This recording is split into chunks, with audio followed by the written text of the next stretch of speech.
if relationships could have been completely 100% matched using technology and AI, dating apps and online dating agencies would be the biggest business in the world, wouldn't they?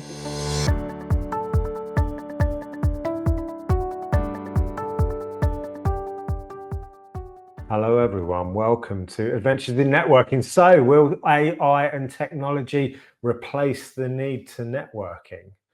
Or replace the need for networking would be better, wouldn't it, Kelly? Yeah. Welcome everyone, welcome to Adventures in Networking. As usual, we'd love to know your views on this topic of, can we get to a point where technology replaces the need to network? And please put your comments in the chat. We can feature you live on the show. We can ask you questions. You know, we can do whatever we want, Kelly.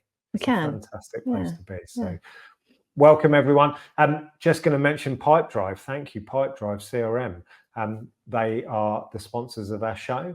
They are the Salesperson customer relationship management platform that supports the growth of small businesses. It's your last chance to try Pipedrive for 30 days and get 20% off the monthly plans. Please click the links. They're everywhere, Kelly. They're in the description. They're going to go into the comments. It's on the banner. You know, message us. We can send it to you, whatever. Yeah, exactly. And of course, before I hand over to you, because we're going to talk about last month's fantastic Adventures in Networking, if I could say it, where Daniel Disney talked to us about how he uses Pipedrive to connect LinkedIn, networking, and basically drive sales activity. So Kelly, tell us, we've reflected and talked about this Daniel conversation a lot in the last month. We have over the last month. Yeah, it's been quite eye-opening in all honesty. And I think a lot of people that I've spoken to that watched it, the dots have been started to be connected. You know, oh, hang on, this activity that I'm doing, is there a better way of me thinking about how to be proactive? I think is the key to what Daniel was talking about. So firstly, probably just want to touch on the point that Daniel made. A post that he put out did lead to £1 million sale in business. Okay, so was it that easy? No, of course it wasn't. And he wasn't pretending that it was a magic wand and he just miraculously got this piece of work. But what he did talk to us about was the fact that there was a company he was trying to get involved in. He just couldn't get through to anyone. Try as he might on LinkedIn, he just didn't have a close enough connection to instigate that conversation. But a post that he put out was commented on by a member of staff at the company that he was trying to get into. So he talked about how he nurtured that relationship from that comment on a post that he'd done into it opening the doorway to £1 million piece of business. And I think the conversations I've certainly been having with people this month is about being proactive with your intentions of using LinkedIn specifically, or social media. It doesn't matter what you use, but I think we'll just use LinkedIn as the example here today. And I think a really good exercise for anybody, and I've certainly done this myself and with some of my clients, have a look at the last few posts that you put out, because we go all guns blazing and we put these wonderful posts out and we spend a lot of time curating them, thinking about the picture, what am I going to say, what's the tagline going to be, and then we don't do anything else. Okay. Massive broad statement there, but we might sit on it for a couple of hours, keep refreshing it, see what's happened, and we might be a little bit eager to comment to everybody that comes through in the first couple of hours that post going out there. But do we really use it to its full potential? Do we go back and do we look at exactly who's liked it? Do we have a conversation with everybody that's interacted with that post? Because we all want attention and we spend a lot of time curating these posts and broadcasting. Do we then really utilize the opportunity that's given to us when people finally do something? And that's been an eye-opener for me this month. I think, you know, the point of that £1 million post is that it would have been the £0 post had Daniel not done the follow-up. And this is the problem, isn't it? And, you know, we see this all the time. People say, what's the thing that I'm going to post that's going to get me the attention? But the question the real important question to ask yourself is, what do you do with the attention once you've got it? Yeah. Because I think there's a tendency, isn't there, Kelly, that people think there's an expectation of marketing is going to do all the heavy lifting. So what I have to do, if I post the right thing, and I would urge you, if you're watching this and this is maybe resonating, to actually think, what is your best scenario hope of posting on social media? Because I reckon if you really thought about it, what people are hoping for is that someone's going to ring them up or give them a blank check to go, right, you've convinced me, I want to start working with you. But even that, Kelly, isn't there? There's a question, how many people even answer their phone now? So even if I did go, do you know what, that post was so good, I'm going to ring you up. Are you even answering the phone? Yeah, I know exactly what I was going to say to you when I was trying to interrupt you there, James. I think we sit behind a lot of this tech, a lot of this. It's a safe place. We're sat in the comfort of our office, our workspace, wherever we are, and we can be visible, but we're not, because we're sat behind that screen, aren't we? And then we're probably a little bit intimidated because we're moving down that sales process. Oh, goodness, somebody's actually taking a little bit of interest. What do I do with it there? And it could be that we don't necessarily have a robust sales process in place. We talk about marketing and sales being two completely different things, and they are. And I know even for me, I'm terrible with this. You know, people will come to Only and they'll email me, they'll go, yeah, please send me the joining details. Because it's an easy thing for me to then reply to, it slips my mind, because I'm then going, oh, so-and-so didn't turn up. I'll email them and I'll spend my time and effort and energy in that space where maybe there's not a sale going to come. And I kick myself all the time, because it's like, prioritize what's actually going to make a difference in your business. Don't try and people please all the time, but prioritize what it is that you need to get done that's right for your business. And I think, taking that example into consideration, I was on a call with somebody the other day and I said, let's take a look at your last LinkedIn post. And they didn't realize that people had commented on it about a week later. They'd taken their eye off it and they didn't look at the notifications, and they'd had the initial flurry and they'd commented to it all. Didn't send any direct messages. And that's, you know, that's probably a step too far for some people. But there isn't anything wrong with sending a direct message to somebody who's shown interest in your post if you want to have a conversation with them. I wouldn't suggest doing a big sales pitch on them, because no, they're not going to appreciate that. But why not open that dialogue and take that into a space where that could be nurtured? Because all we're talking about here, and all Daniel talked about, was nurturing relationships and how you can make that a benefit to you in your business. And I think the problem is, once that initial flurry's gone, we forget it. It's just a piece of information that's out there in the ether. But you need to really go back and look at it over time. This then led us, didn't it, Kelly, to start thinking about, because in conjunction, not conjunction, but in parallel, we've been speaking to quite a few people. There seems to be a push and a movement of people that are trying to engineer out the need for the actual interaction part of networking. So we've spoken to a couple of systems people. We've heard from a few people that are saying, you know, words to the effect of, networking is really time consuming. Surely we can use technology to expedite the whole thing. So basically, in principle, like, if you think about networking's weird, isn't it? Like, if you think about networking in a really logical way, we always say this, don't we? If you look at the most important people in your business, who connected you to the person that gave you business, you know, that bit of business, you'll probably come up with a very small list of people. It's probably 5 to 10 people. Yeah. Try that experiment, by the way, because it's quite eye-opening. So the thought there, and I get the logic of it, is like, cut to the chase. Just give me the technology that gives me that 5 to 10 people, and I won't have to bother doing that really annoying get to know you phase, going through all of the pleasantries. You know, stop me having to talk to all these people who ultimately are not worth my time and effort, right? We're seeing quite a lot of that, Kelly, aren't we? That people are thinking, well, surely AI can go, I've got that need, connect me with that person, go out there into the ether and find those people and connect those people together. And we're going to then not have to bother with networking. So that's the question that we're asking today. And we'd love to know your thoughts. If you want to put something in the comments, how far do you think this can go?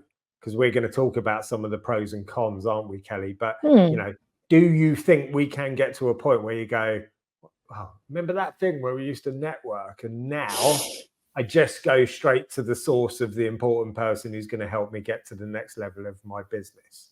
Yeah, go on then, definitely. Kelly. You're going to talk about, because there's a lot that technology in particular, not necessarily AI, because I think it's too early for this specifically, but there's a lot that technology has done to help us network in a more efficient way, isn't there? Yeah, well, we're seeing it with online networking. We're seeing it with LinkedIn. You know, once you realise that you don't have to meet someone in person in order to do business with them, build a relationship with them and trust them, the opportunities for national global networking are really endless. You just cannot access that through in person. And again, this isn't a bash on in person because it has its own place, but there isn't space for AI in that in-person space necessarily. There will be some things, but not necessarily as much as there would be for the online. AI can match you with people who might be able to help you, but it is going to be based on the information you input into the AI. So yes, I might be a web designer and I might work in the beauty services industry, so it will match me with beauty services that maybe are looking for a website. But is it going to know that I actually really like music and the passion of mine is to work with musicians? And, you know, I'm being quite flippant here, but you cannot possibly input every single part of you as a person and as a character into AI for it to give you those serendipity moments of matching and all of that wonderful stuff that comes with talking to people. It can help us connect with people all across the world. I mean, we've seen that in the 5.5 years of Only. We've been talking to people from all over the world. We've got members from all over the world. And it's that idea of the 6 degrees of separation, but that's become probably 1 or 2 online. So tech can be useful for matching people if they input the right information and if they know exactly what it is they want. But let's think about that. Once the connection is made. Let's just sit in that for a second, because I think it's really important to understand what we mean by the information that you would input. So let's just think about any AI. If you've ever used ChatGPT or an equivalent, the output is only as good as the input. So for example, if I said to you, right, you know, who do you want to be connected with that's going to help you?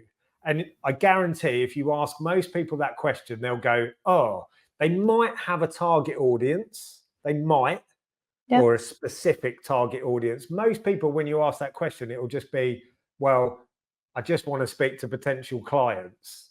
Like, it's not precise enough to give you anything decent that's going to spit out the other end, is it? Because no, it's about drilling down, isn't it? What do you really need and want?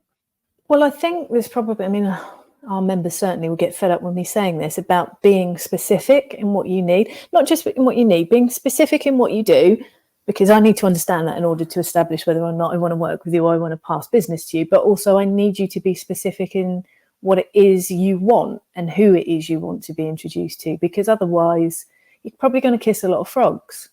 And as we're saying, you know, AI can probably help with that because it will match based on job titles, based on the industry types and that kind of thing. But it's not going to give you the specifics of having that conversation and being able to elaborate on points or extend a service offering outside the parameters of what you've input into it. Exactly that. I'm just going to bring this comment before you carry on with that thought, but Richard's made a really good point there about why do we post in the first place? And Richard's absolutely right. We see this all the time. I've literally had conversations with people when I was in the content marketing space who would say, okay, do the post. And I say, well, there's the post, you've got the attention. And they'll go, well, I've got to have conversations with people. Like, take that into a context of a sale, because ultimately that's what we're trying to do, isn't it? So if you think of it like that, well, I've got you in front of the potential buyer or someone who's interested in what you do. Thanks for that comment, Richard. But you don't really want to talk to them. So you're going to really struggle to make a sale, aren't you? Yeah, and you can see it on some people's posts, can't you? I mean, we've all been there. Like we've all been there and we've gone, oh God, what do I reply to that? Oh, how many times can I say thank you for the comment or this? But if you're not doing it, you're going to put the people off that are supporting you from being able to help you again. And you've said this before, haven't you? If I walked up to somebody in the street and said, oh, I really like your dress, and they just gave me a thumbs up, it would be a bit weird, wouldn't it? There's got to be a bit more elaboration on what that means in terms of a conversation or a build of relationship. We have to take it a little bit further if we want to see real results from it. But going back to the point, I mean, once connections made, so yes, we could argue that AI will make a connection. We see that with things like Lunch Club. I think that was quite hot, wasn't it? Right at the beginning of the pandemic, Lunch Club would match people based on the inputs that they gave. And I went to a couple, but it became very quickly apparent that that matching wasn't great, and I wasn't having very good conversations, because this doesn't happen to me very often, but I was meeting people that I didn't really like. We just didn't connect from a character point of view, so I didn't choose to go back to it. And I would imagine, you know, tech will become more established over time, but how do you know if those two people are going to gel? And the point here is dating apps would have nailed this. If relationships could have been completely 100% matched using technology and AI, dating apps and online dating agencies would be the biggest business in the world, wouldn't they? Because they would be consistently, comprehensively having 100% matches on the partnerships that they're putting together, and it's not happening. So to see that in a networking concept, it's exactly the same. We're still matching based on relationships. We're still matching based on the parameters of what people are looking for. These guys have been doing this for years and years and years and years, and to some success, but it does not ever get rid of the point that we need to be able to converse and have conversations with people. You made a really good point. You expressed it, Kelly, earlier, where you said technology can be a connection maker, not a relationship former. Yes. I love that. And, you know, LinkedIn does it. LinkedIn suggests that you speak to this person or connects with this person. What's that even based on? I mean, half the time those people connect with you and you message them and you say, oh, you know, let's have a conversation. You know, I'm happy. I always put out a stock message around the terminology of, have we met before? If not, that's absolutely fine. I'm here to talk to people that want to network. Tell me something about yourself or a reason for connecting. 9 times out of 10, they'll go, I don't know, LinkedIn told me. Like, that's where technology is right now. And yes, that will absolutely get better. But I do think that dating app idea is really important, because, as Kelly's saying, they are miles down the road. There's a lot of money in that space, whereas networking is, you know, still a particularly niche service. If that isn't foolproof or massively improved by now, who do you speak to that tells you, oh, I'll tell you what, the dating apps have got really good now? Right. I've literally never heard anyone say that. If anything, it sounds like it's got, from the feedback that we get, they've got worse, haven't they? Well, I'm just thinking about this. We met at networking. We didn't meet through a dating app. We met going networking. Do you know what I mean? So I think this is actually probably more relevant to our story than we gave it first credit. I mean, I think you do it because you feel like you need to, and the world has changed. Okay, the world has changed. It's changed quite dramatically, and we would be idiots to say that some form of AI technology. We've said this in many conversations before. This is like thinking about the internet. When the internet came about, and those people that were saying, "Oh, it's just going to be a fad." Where are they now? They didn't embrace it and they didn't go with it. So to a degree, we have to embrace the tech and the AI, but I think we are a long way away from AI being able to replicate relationship build.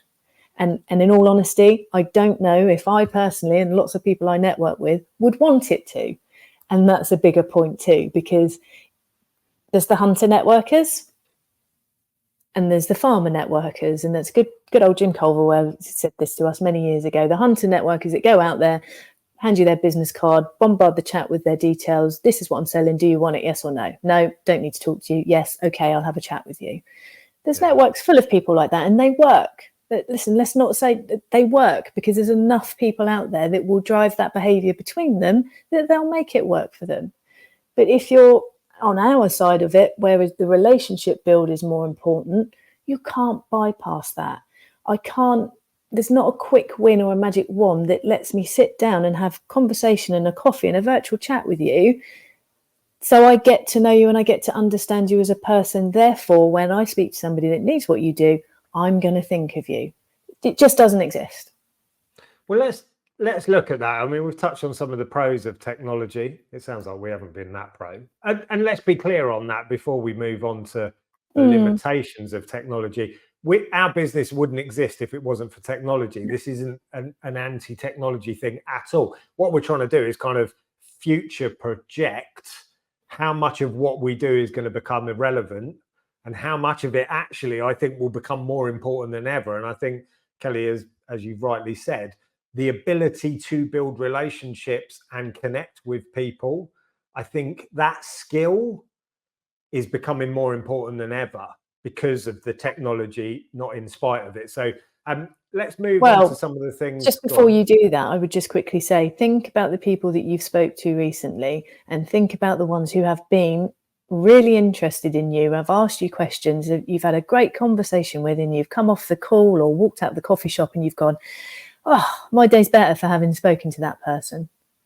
Like, that's going to be somebody that wants to build a relationship with you, not trying to get a sale off of you. I can guarantee it. Well, we're going to get to that point in a little bit, some of those things that we might miss. Richard's gone into full, like, he likes thinking about future technology. This reads like a plot of a little bit James Bond like. That's good, though. He's gone into this, bots speaking for us. I mean, I think Richard's right. We already see this, don't we? Some of the LinkedIn outreach programs. I mean, they're just cold calling in a different form, aren't they? But actually less sophistication, because you can't kind of interpret how that information's being received. I think using AI to be you. I don't. Well, this is just reminded me. I had a chat with a lady in Australia many months ago, and she introduced me to somebody. And when she sent the introduction and she described me, I thought, that's not me. I didn't go to that college. I don't study that. She'd used AI to get my details and to write about me, but it wasn't me. And it was quite embarrassing because I had to go back to her and say, you made me sound great, but that doesn't apply to what I do. And she was really, really apologetic because she'd used a tool to kind of do that. So it can trip you up if you're not using it properly. You should have owned be it. Aware. What was it? A different Kelly West? I don't think I ever got to the bottom of actually what happened. There was some sort of scraping tool that used LinkedIn. It must have been a different Kelly West. I can't think of any other way. Richard's even managed to get a Terminator reference in there as well. So well done, Richard. Good stuff. How does that connect to Terminator? It doesn't matter. Let's not go into it. We'll get bogged down with that. Okay. Terminator and AI, I'm guessing, is the link. Definitely. So here's a couple of things that I think it's open for debate. These are the areas that I think technology in any of its guises is going to struggle to fix in relationship to networking, right? Yeah. So the first one is fix a dysfunctional business. Because we already see this, Kelly, all the time at networking, don't we? People think the problem is the network or the people, etc., when the problem actually is, have you got a viable business? Have you got a system that regularly generates sales and retains clients? Do you have a product that people have bought and will buy again? Is it a sustainable, repeatable process? Do you have a sales process? Because a lot of people, that's kind of left to chance. Do you get the work done? We know a lot of people that are really efficient at getting the work on board, but then they don't do the work. Therefore, they build a bad reputation. Technology is not going to fix those problems. Yes, it could put you in front of more potential buyers and you could muddle through it perhaps more readily, but ultimately that is going to catch up with you, and that is not a successful business. But that's sitting behind the screen again, isn't it? That's sitting behind a process and a system that's been automated for you and taking out the need for you to have human interaction with people. And I get it. We're all tempted to go, I could automate that, I could systemize that, I could process this. But it has to be at the right point of the marketing to sales kind of process piece, doesn't it? And there will be bits that you can put in along the way, but certainly once you've got a client, I do worry. I've met a couple of people in the last couple of years that have so highly AI'd their systems for their onboarding and their customer retention that it just becomes another number in a system rather than I'm a valued client. So you're hiding behind something quite often when you're doing that.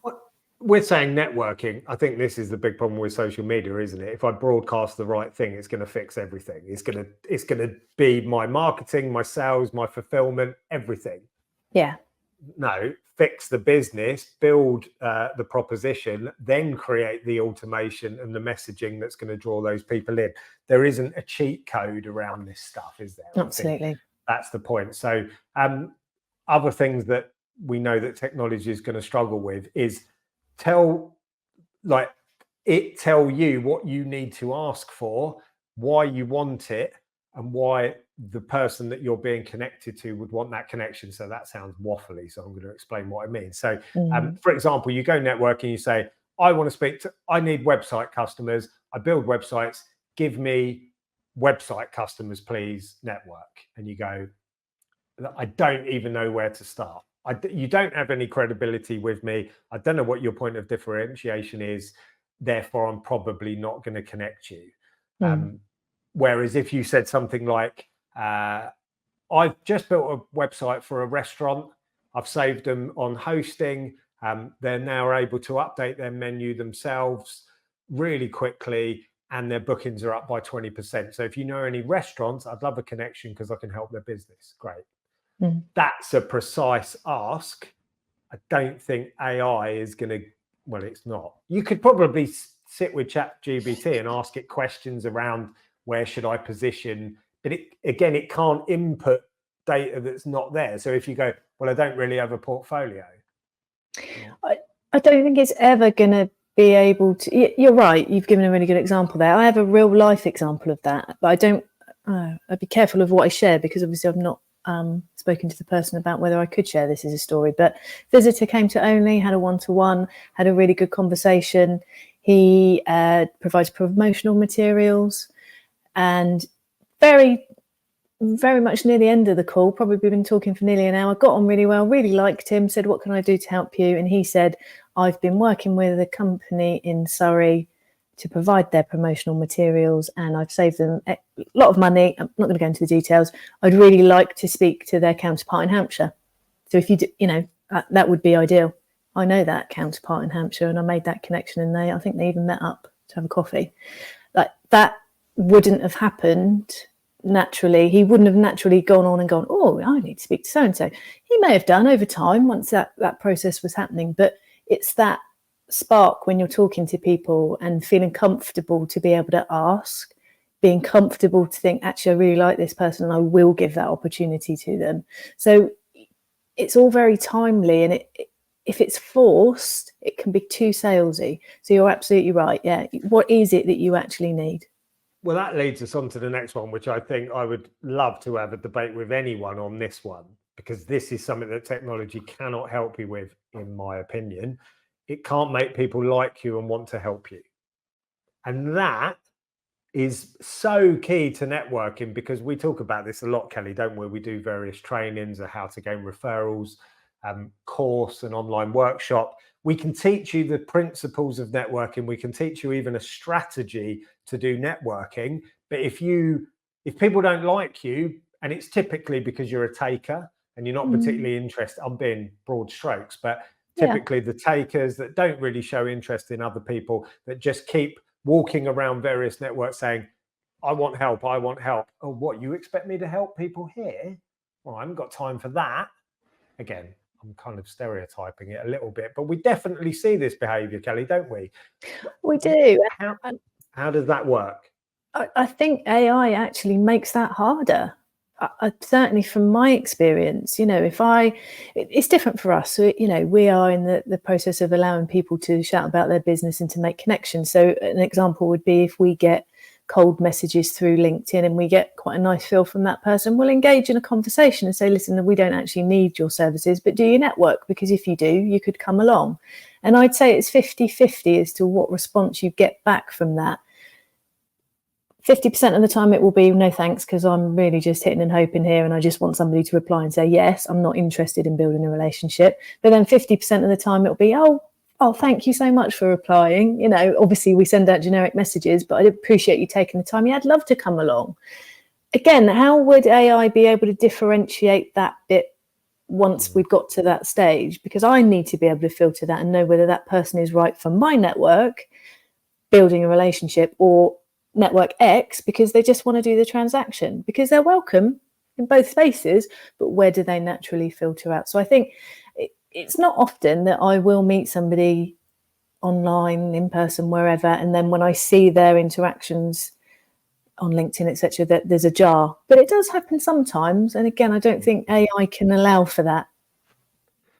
Well, the ultimate incarnation of that, to prove that point, if you like, is say, for example, there's a technology built that's so smart that it can almost read your mind in terms of what you need, right? Yeah. And let's just say, you know, you've defined your ideal customer, the people that you want to speak to, and AI is able to put you in front of that person, right? Mm-hmm. Let's just say it can do that, because that is plausible. I think we're a long way off, but there's a plausibility to that depending on the data that's inputted.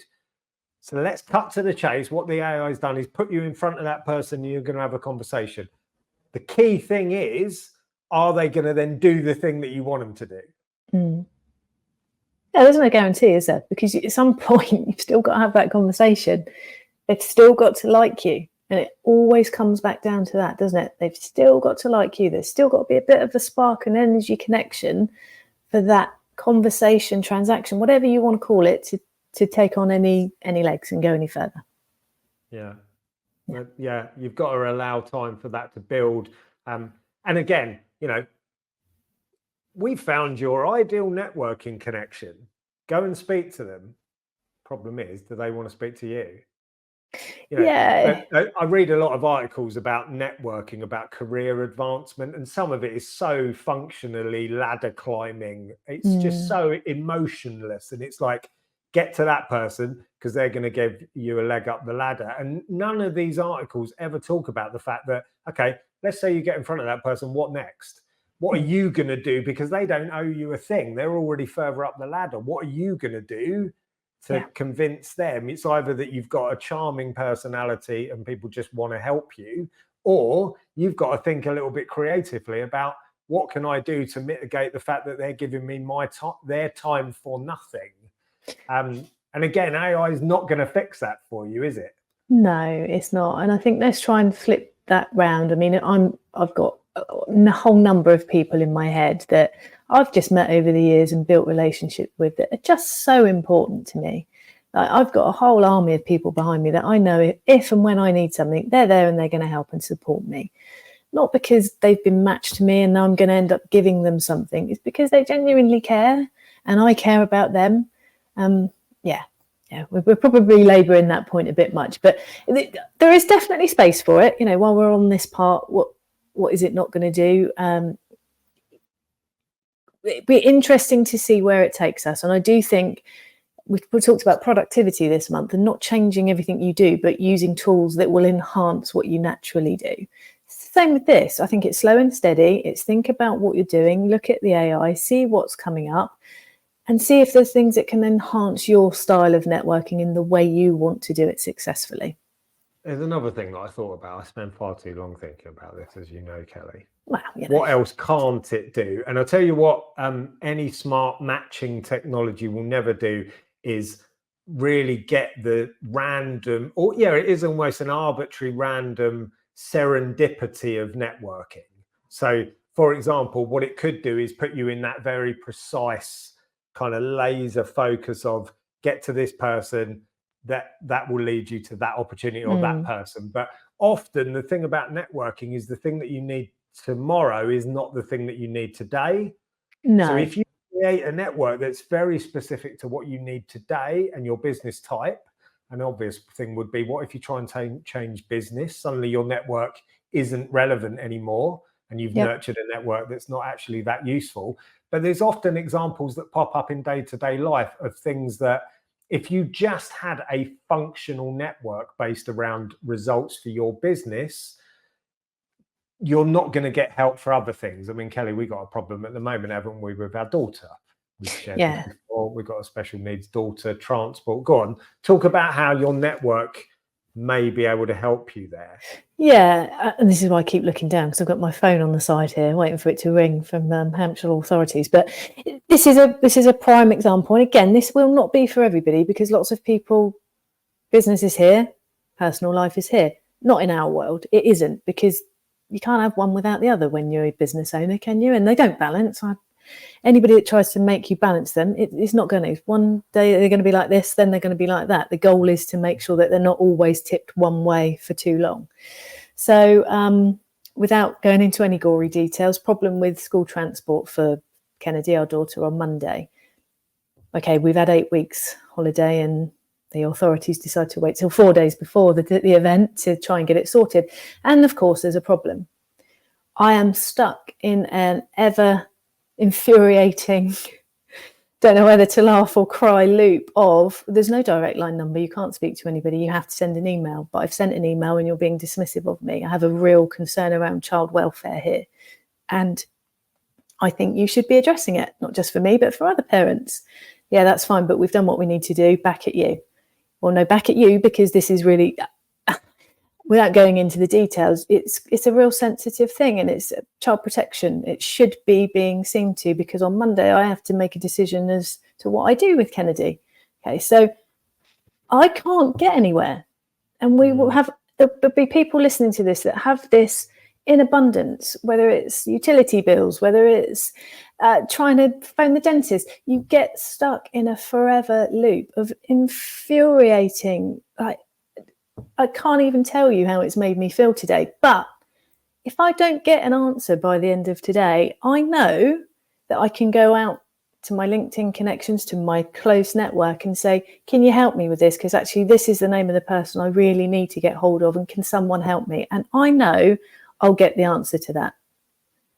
That's what you can't buy. And I've looked at who I need to speak to. I've got his tab open on my desktop, but no AI and no form is going to help me speak to that guy today or tomorrow. Yeah. But my network will.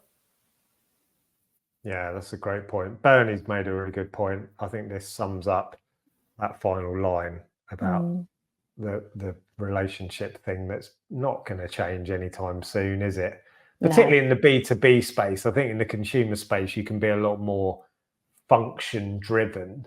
But in the B2B space, it's always going to come down to trust. And you can't, trust is a key word here, isn't it? So hugely. Great point, Bernie. Thank you. Couple of final points. We're just going to wrap up. So let's just say, for example, the magic networking machine has been built, right? And you can get everything that you get from networking through this magic machine. So we no longer need to go networking, because the functional part of networking has been fixed by technology. It just gives you the outcome, right? What are we going to miss, Kelly, if we don't go networking? Well, I'm going to miss Paul Hill's jokes. That's an important one. I'm going to miss the support. I'm just going to miss having those business friends around me. We talk about the 10-minute rule, isn't it? Like, if I can give you 10 minutes of my time and my expertise, and I've saved you hundreds, possibly thousands of pounds, and I can do that for you for free because you're part of my network and my community, my tribe, I'm of course going to do that. But I think it's more than that. It's not just that support from that perspective. It's the friendship. So that 10 minutes that you might give me when I'm having a day like today, when really all I want to do is shout and scream, and because I'm really finding it tough to put one foot in front of the other. There's people in my network that I know are not going to feel sorry for me, not going to, pat me on the back and go, there, Kelly. They're going to be more pragmatic about it. And they're going to say, okay, deep breath, you've got this, move it forward. Because you don't always want to be going into the weeds, do you? You and I will talk about it, and it'll be hours. We'll be talking for hours about it, and we'll be going down a rabbit hole, and it'll be getting worse and worse and worse.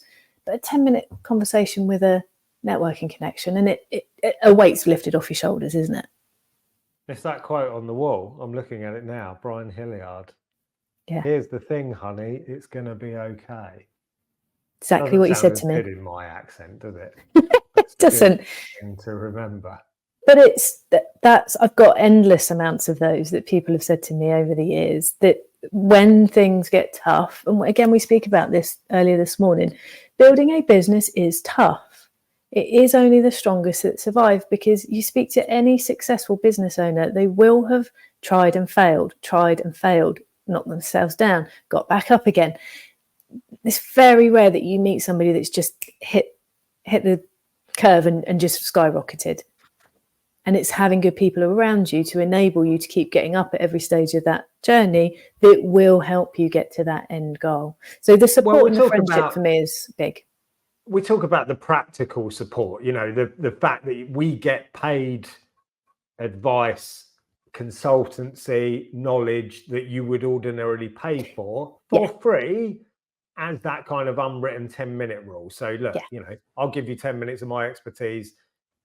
but you're going to give that to me in return. So there's a practical value element with a pound sign next to it, business support, but there's also the personal support bit, which is, I think, where you've moved into, isn't it? There is more of the friendship. And, you know, if you've got an amazing support network around you, you might not need it. But I've not met a business person yet that doesn't at some stage need some support. Or if indeed you're one of those people that, you know, actually thrives by supporting others, that's where networking can also be a great home for you. Yeah, I'd say some of the best networkers are the people pleasers, that they take the pride out of being able to help as many people as they can. And there's an awful lot to be said for that. And I think we will all have people like that in our sphere. So yeah, both that, support and friendship, big ones. I think also I'm getting my words stuck here.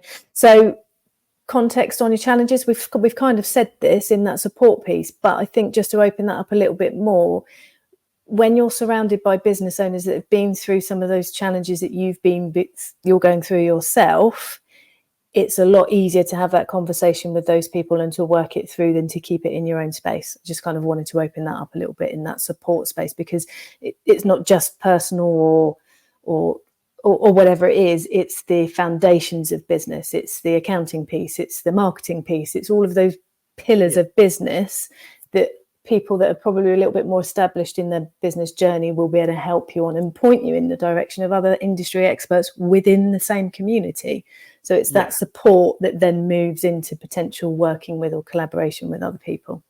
Well, this is the facelessness and the irony of the online social networking world, isn't it? That we can end up just talking into a void, and we get zero feedback on the stuff that we're outputting. And that's really difficult to then understand the context of what we do, you know, whereas if you go to a network and go, hang on, people aren't particularly interested in that thing that I've built a website and I've put all this content out there. And you can either kind of go, well, that's it, I'm going to give up. Or you go, I'm going to use that intelligence to actually reconstruct what I do and output something that does resonate with people. And I think for me, that's the most underrated part of networking is that real-time feedback that you don't get anywhere else, particularly as we spend so much time online. Yeah, I mean, entrepreneurs are creative people. Like, we may set off a business to do one thing, and then during our journey, we splinter off and we go down a different space. And I'll talk to people quite often who'll say, oh, well, I can't continue to network because I've been saying I do X and now I do Y. Of course you can, because I think the point that you've been networking and you've realized X isn't working for you, therefore you've developed Y, your network should be supporting you on that journey, because that's where you're naturally fitting, and that's part of your business journey, isn't it? So absolutely right, testing that message and seeing what people need from you and where you best fit in that space. Nice. Okay, couple of final things. What else would we miss? We've touched on the serendipity, haven't we? Yeah. And I think it's really important to understand, like, every network is so multifaceted and complex, and there's no way to future predict where those branches are going to grow, where they're going to lead, because your life changes, your relationships change, other people change, the market changes. It's not a fixed point that you can go from now. Again, build your network this way and it will serve you for the rest of your working career. Doesn't exist. It has to be, by definition, a malleable, flexible, ever-changing thing. Kelly, we've seen, haven't we? You can be connected with someone and you have chats with them and you think, I don't actually get anything from that. And it doesn't matter. 10 years down the line, they give you the best referral you've ever had. Or they never do. But it doesn't matter, does it? Because the whole point is, part of networking is you win some, you lose some, and it's often the most unlikely source that turns out to be the most important person in your network. Yeah, definitely. And again, you know, to gain from a network doesn't have to mean pounds or dollar signs. It doesn't. To gain from a network might be that it just makes you less lonely as a business owner. It might mean that you get to speak to somebody once a week because you work in an office on your own. It might be that you get business. There's a whole world of things that come as benefits from networking. Final one's about energy. This is your area, isn't it? The energy we get from it. Talk about that. Yeah, I think the more we speak to people, well, certainly for me, the more we realise what energy we are drawn to. I know it sounds really woo-woo. I'm thinking of Laura Payne Stanley now. She would be talking to me about this subject. I think as I get older, particularly, I can very quickly establish whether or not I'm going to get on with somebody. It's very, very unlikely I won't get on with somebody. But if I'm going to want to further conversations and further that relationship, and that is generally going to be around the energy of that person. And I don't mean they have to be upbeat, and no, not at all. They could be quiet. They could be quite negative. But that energy of that person and that draw and that desire for me to want to establish and further communications, conversations, and a relationship with them. I think the more I network, the older I get, the more important that is. And I think quite often when I'm making connections with people, I do that based on the energy of those people, because I feel like there's going to be a good conversation. They're going to fit each other's personalities and their characters. And that conversation, they can establish what's going to work out for them. Yeah, that's important for me. We get energy creatively, practically from other people, don't we? There are people that are much better working on their own. And again, I think online's great because you can turn the tap on and off. Yeah. But I think at some point we all need to reflect, bounce off of other people. Sometimes just taking yourself out of your own context to look at someone else's challenge. We get this in our mastermind groups. Like I haven't solved anything personally for me today, but I felt better because I helped someone else get perspective. And that, again, it comes back to the energy that we extract from networking, isn't it? So yeah, definitely. I think that's an undervalued. Callum's got a lovely little summary of networking there, isn't he? He has. I was just thinking about that myself, and he is absolutely right. Networking is an asset. Any money that's made from it, yeah, that's an added value, isn't it? That's great. And I think this makes me think about my initial journey into networking 20 odd years ago. I didn't want friends. I didn't want a social life from it. I just wanted business. I didn't care who I sat next to. I wasn't worried about making friends. I just wanted to get business. That makes my skin crawl a little bit now. I never go into a meeting wanting business. Never. Haven't done it for years. I go into a meeting wanting to make business friends and connections to see how I can help them. Yeah. And they help me in return without me even needing to ask, because I've changed my mindset completely. And I think Callum would probably agree with me on that a little bit, actually. If you're still watching, Callum, feel free to comment. I don't want to cast aspersions, but I've seen a change in the way Callum networks. And it's very similar to my journey. And again, I think that comes with age. Understanding what networking means, understanding the bigger picture of networking. So yeah, a really good point, Callum. Thank you. And this is a great point to end on, because the give and take of networking is one of those things that I don't think you can replace with technology. And it's that line, isn't it? Thanks for teeing it up for me, Callum, so I can quote the Beatles. Final line they ever wrote, final song, the end. The love you take is equal to the love that you make. And it's absolutely applicable to networking, isn't it? If you're never going to be prepared to put anything into it, energetically, practically, to support other people, you're not going to get anything from networking, and you're barking up the wrong tree. So he said he means everything that we've said, by the way. He agrees on. I'll check in with him later on that. I just want to make a really good point, because we do have huge networks. We both do, and only has taken us to meet incredible people. But if I even just look at Richard, Bernie and Callum that have commented on here today, just amazing people. And they tick all of those boxes that we've been talking about. The energy that they bring. They're trustworthy. They do what they say they're going to do. They're people that we want to be around. That's part of being a community, and really the time and effort that you put in to establish your space in that community just shows through in volume. So thank you to all of them. And Callum is right. You get as much back as you put in. Goes without saying, doesn't it? Great point to end on. So, well, thank you, everyone. Thanks, Kelly. Lovely conversation. Yeah, very good. Enjoyed talking to you. So yeah, we're safe for a while yet, I think. There is one other big positive if AI does take over. Yeah. We could go and lay on a beach in the Maldives and just not worry about it anymore, because it'll all have been taken over. That's true, but we haven't built it, have we? So No. as it turned out, we're That's wrong. gonna happen. It is a good song, Callum. Listen to Abbey Road. What an album that is. And on that note, thanks everyone. Let's end the Bye. stream. Goodbye. Thanks, Thanks for everyone. watching Adventures in Networking.